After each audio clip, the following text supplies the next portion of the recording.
Hey everyone, welcome to my Florida butterfly garden. We are working our way into June and it is hot and humid here in Florida. Not the time of year for big gardening projects, but things are growing so quickly, do need to spend some time trimming.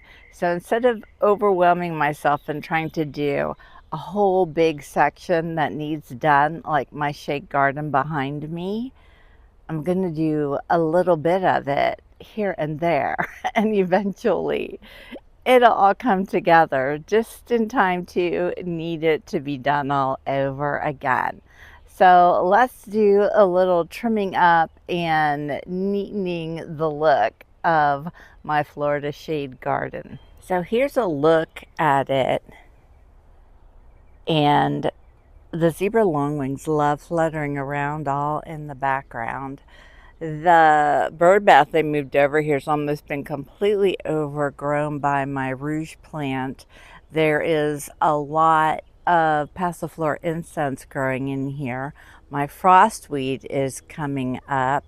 The beautyberry is absolutely gorgeous and flowering and putting on its berries. It does need a trim, but I'm going to leave it alone now because I don't want to do anything to the blooms and the berries.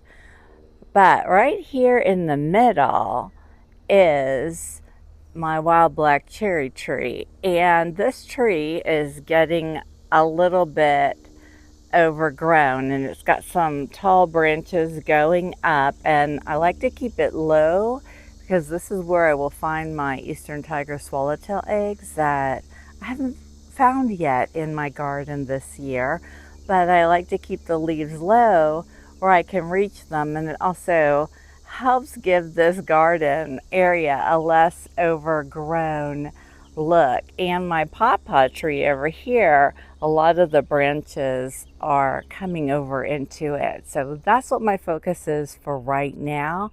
I'm going to give my wild black cherry tree a big chop trim, give it some shape, and help make my shade garden look a little bit less wild and overgrown. I've got my trimmers. I'm going to go for that big, tall branch sticking up first, and every branch I trim, I'm going to check for possible eggs because you just never know. And I'm going to make a lot of noise as I tromp through here, just in case there's any little friends below. I'm going to pull out some of the passiflora incense that I come across also.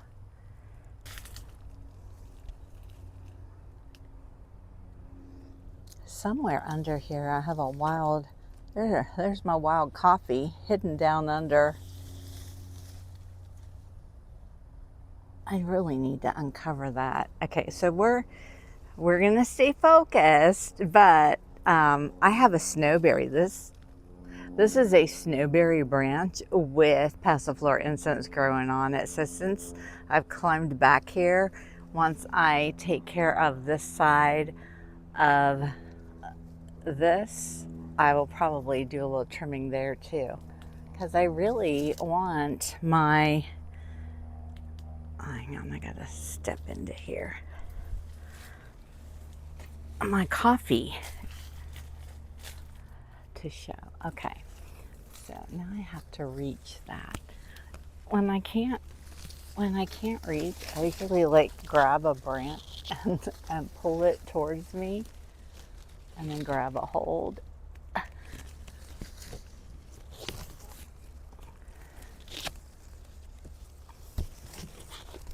And then give it a trim.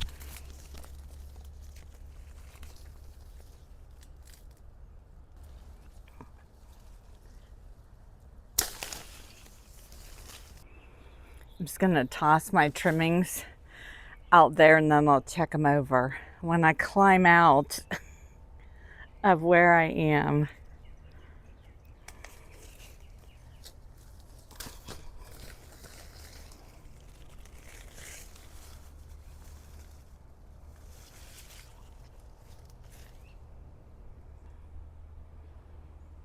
Look who's here with me.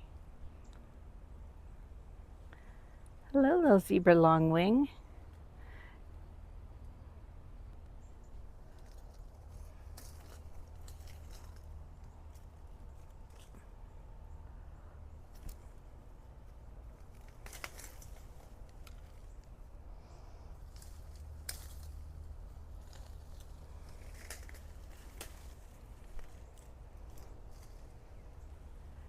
Now, I don't want to pull all this out, but I'm just pulling it off of the wild black cherry tree. I'm going to try and just, see that opening right there? I'm going to try and like toss it back in there so it can still be here to provide for the life cycle of the zebra longwings and the Gulf fritillaries, but it just doesn't have to be out here all over everything.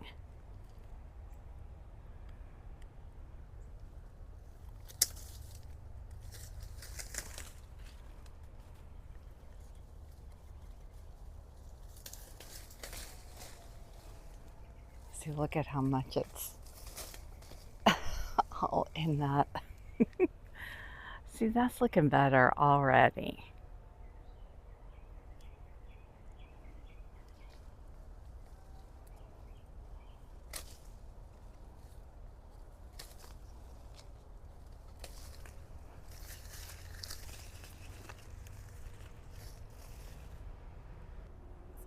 All right, so you can see this side of the wild black cherry tree is nicely trimmed. I have to climb in on that area. But I'm still going to go back in and do a little trimming of the snowberry that's kind of growing up in there. And I did uncover my wild coffee. You can see it now. So I love it, and I might trim down. There's a couple of salvias that are tall coming up in there, and I might trim them down just so I can get a little bit better view of the wild coffee back there. I just pulled out a bunch of vine that was growing over in my monstera. I trimmed down the hibiscus, and now I'm gonna come in here. Right up front is a rouge plant and some of my caladiums. Those are those Florida caladiums. And you can see there is some passiflora incense. So I'm gonna clean up this whole area. So let me give you a little before I trek back in there again and do that. Well, let me just take care of this real quick. All right, so now I've got the hibiscus totally trimmed where you can see the liriope border clearly going around where before it was all growing over. I almost completely trimmed back that rouge plant that came up there on its own. We didn't put it there. And I'll see, how it grows out. But now we can really see those caladiums coming in. And also right here, right up front, is another little wild black cherry tree coming up, which I don't necessarily want a big tree here, but you know me, I can just keep it trimmed. And we'll see if we can keep it more low and shrub-like. It's just gonna require regular trimming. Okay, now I'm getting ready to go back in here. So here's a look at it now. This right up front here is frostweed. Now this all this frostweed in here came up on its own. We had some planted right over there. And what frostweed does is it gets super tall and heavy, and then it kind of falls over and grows sideways, but the flowers turn upright. And it's a real beautiful flower, and pollinators love it. So I want to leave them to flower. But these ones right here, I don't want to get super tall like that and go crazy. So I'm going to try cutting them back and see if they'll split out and maybe not get so tall and stay more short and shrubby. And I'm going to trim some of the tropical sage coming up, and that should really neaten up the space and give it a less overgrown look.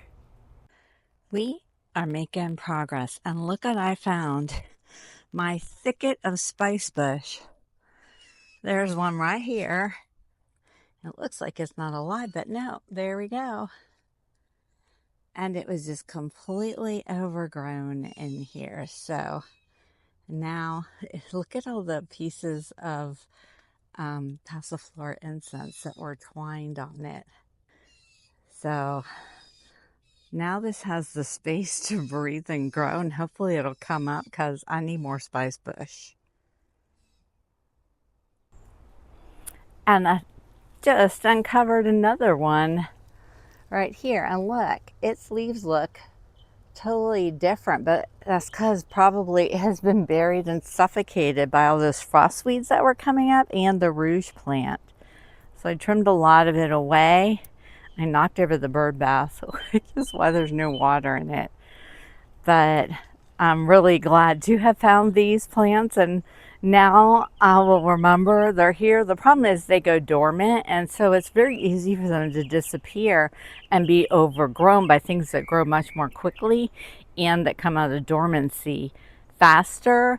And so I, as a good gardener, need to be aware of that and make sure I keep an eye on them, because I think there's another one somewhere in there, which we'll find later. Right now, I'm headed back there.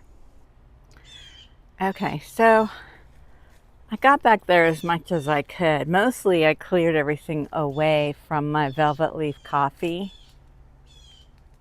And now maybe it'll grow larger.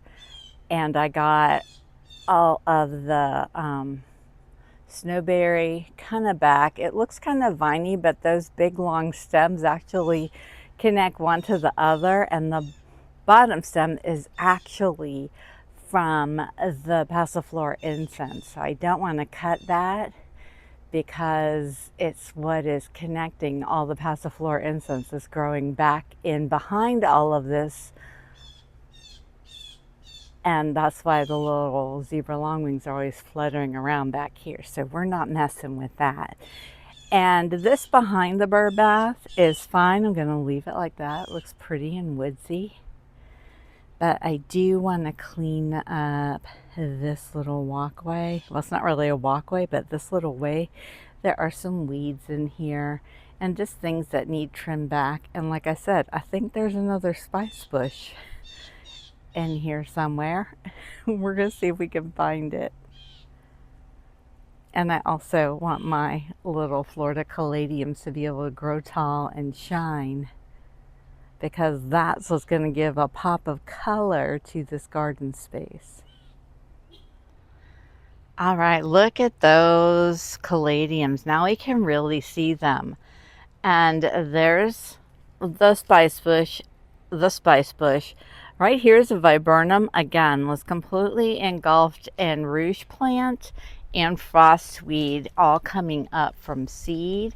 We got this viburnum. It's a Florida native viburnum, and I'll have to look it up to see which one it is, because these beautiful greeny purple berries on it. It was just spectacular. As soon as I saw it at the nectary, I fell in love, and my husband and I bought one and put it here. I certainly do not want that to disappear and be overgrown by other things. My iNaturalist app said this is a southern toothed viburnum. It doesn't sound familiar to what it was called when I bought it, but I don't know. I'll try and go back in my notes and see if I can find who its name was, what its name was, who it was. Now I'm going to head back through here and trim the other side of my wild black cherry tree and get it out of my pawpaw tree. And there's some passiflora incense all through here too. Now you see a lot of zebra longwings fluttering around in the background, but all back in there, like this goes about, I don't know, 15 feet back. to the fence, and all back in there is passiflora incense. So this little bit out here doesn't need to be out here. And there haven't been eggs on it. Fortunately, the zebra longwings lay the eggs on the tips of the plants, and so I've been checking them as I've been pulling them out, just to make sure that I wasn't getting any eggs.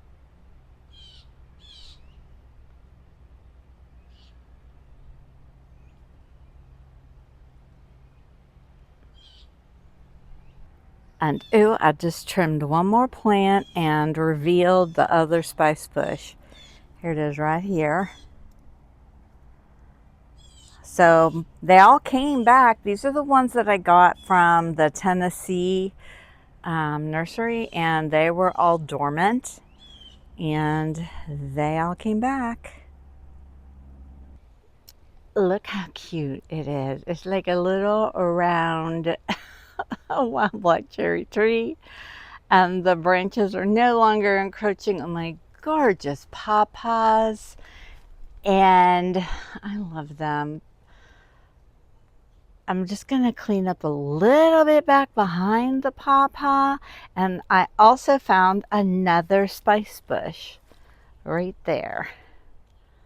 So I have 4 of them, and they all 4 made it. I love it. And now they're out and open. They can be seen and grow. I'm also, see how that little bird, it's like a bird feeder, but we don't feed birds because we have rats. I'm going to pull it out and kind of put it right there where it's a little bit more out and visible and not hidden back in behind the beautyberry. This garden space looks so much better. My gorgeous monstera is spreading everywhere, and I love it. It gives it this real lush feeling.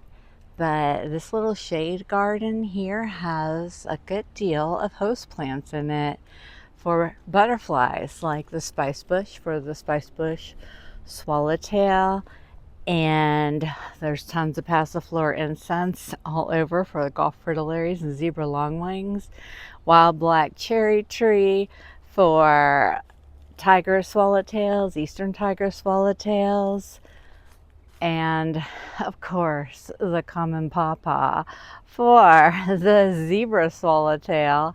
I'm so ready to have come lay eggs on it. Now it's nice out in the open. Look at all those big gorgeous leaves ready to be munched on by caterpillars, and my gorgeous beautyberry that I think is a host to a moth. I think there's a beautyberry moth. So very nice. And then some of my natives just for nectar and pollinators, the frostweed, the new viburnum. I still haven't looked that up. All of the rouge plants. The rouge has little flowers and little berries that produces year-round, providing food for wildlife. And then my velvet leaf coffee back there. There's snowberry growing back all through there, mixed with the big viburnums that are like small trees. And the snowberry is host to the, I think, snowberry clearwing moth. So lots of great plants in this area, lots of great natives. I love how the rouge plants now have sort of like a flat top, and they're circling around the wild black cherry tree. Just looks so much neater. And I also went and I moved up the bird feeder, and there were weeds growing all in this pathway, and I cleared those out also. So I just need the caladiums to get a little bit taller than the border grass, so we'll be able to see them better. And I also have some caladiums that are coming up over here in my Florida native. wildflower garden. I might at some point come and dig them up and just move them across the walkway and add them into this area. And I also have a plant that I need to plant over here, and that is my Florida native hydrangea because it likes shade. Actually, I'm not sure. Yeah, I'm probably gonna put it maybe kind of right in there. Maybe I can move that over a little bit and kind of put it right where that is. And that'll flower too and add some more color and pop and differentiation in here. So I'm gonna back up across the walkway and give you a view of it from afar.